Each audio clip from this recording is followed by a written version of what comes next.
বনি ইসরাইলর জামানাত আল্লাহ পাক রব্বুল আলামিনে বহুদিন ধরি বরগুন দিয়া নাইছিলে। বনি ইসরাইলর মানুহে মুসা নবী আলাইহিস সালাতু ওয়াস সালামর ওসরত যাই কবলই ধরিলে, ও আল্লাহর নবী মুসা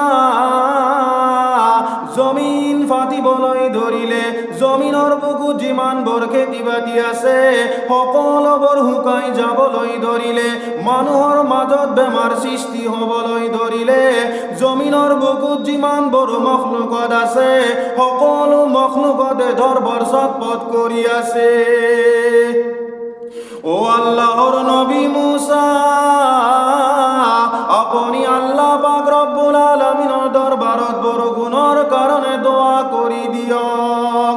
মুসা নবী আলাইহিস সালাতু ওয়াস সালাম কলে জোয়া জোয়া তোমালোকে অন্য মানুহ খা খবর দিয়া, এই সকল ব্যক্তিক খা খবর দিয়া যেতিয়া ৭০,০০০ মজমুয়া একলগ হৈ গল, ৭০,০০০ মজমুয়া একলগ হৈ আল্লাহ পাক রব্বুল আলামিনের দরবারত দোয়া করিবলৈ ধরিলে, যিমানেই দোয়া করে হিমানে আল্লাহ পাক রব্বুল আলামিনের রোদর তাপ বেশি কই দিয়ে। যিমানে দোয়া করে হিমানে গরমর তাপ আরো বেশি বাড়ি যায়।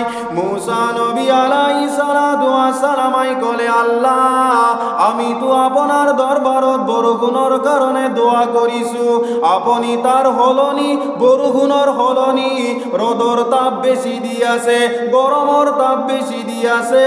আয় আল্লাহ আমি বুঝা নাই জানা নাই ইয়ার কারণ কি, ইয়ার উদ্দেশ্য কি।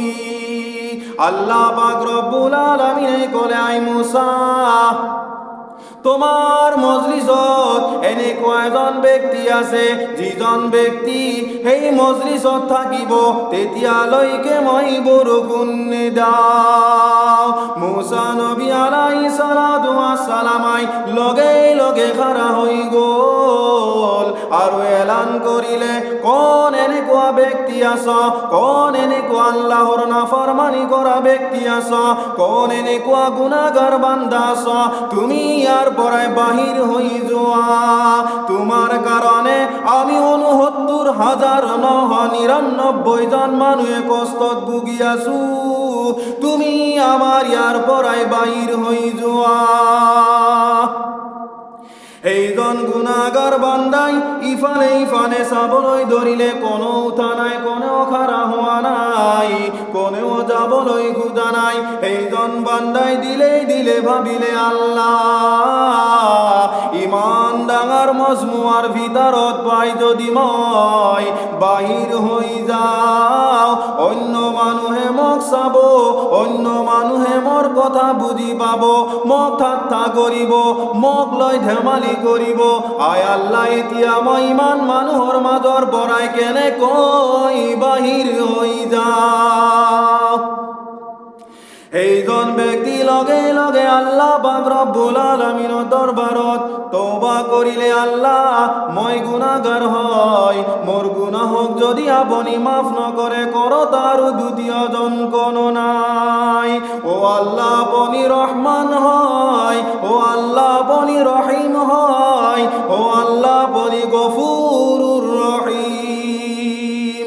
ও আল্লাহ মই এনেকুৱা গুনাহৰ কাম আৰু কেতিয়াও নকৰো আল্লাহ।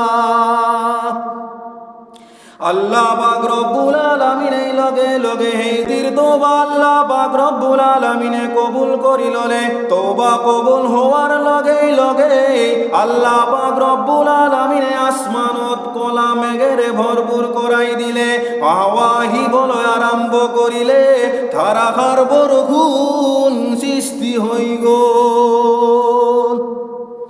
লগে লগে মুসা নবী আলাইহিস সালাতু ওয়াস সালাম আল্লাহ কবলই ধরিলে, ও আল্লাহ এই মজলিসর বড়াই কোনেও বাহির হওয়া নাই, এই মজলিসর বড়াই কোনেও উঠা নাই, আপনি আকো কেনে কই বরষুণ দিলে। আল্লাহ পাক রব্বুল আলামিনে কয়, মুসা যিজন বান্দার কারণে মই বরগুণ রখাইছিলো, সেইজন বান্দার কারণে মই বরষুণ দিলু। মুসা নবী আলাইহিস সালাতু ওয়াস সালামাই কলে আয় আল্লাহ সেইজন বান্দাই কি নেক কাম করিলে আল্লাহ পাক রব্বুল আলামিনে কলে মুসা সেইজন বান্দাই গুনাহগার আছিলে সেই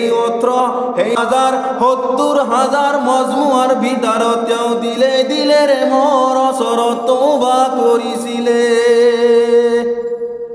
গুনাহর কাম কি করিছিলে জানে এইজন মানুহে ওর কথা তোত কইছিলে তোর কথা ওত কইছিলে যিয়ে গিবত গাব এজনে আনজনৰ বেয়া হম আলোচনা করিব সেইজন ব্যক্তিক আল্লাহ পাক রব্বুল আলামিনে বিনা তওবায় মাফ নকরে আমি আনৰ হম আলোচনা কৰাটো বহুত সহজ সৰল কথা বুলি ভাবি লওঁ হয় না মুছলমান ভাইসকল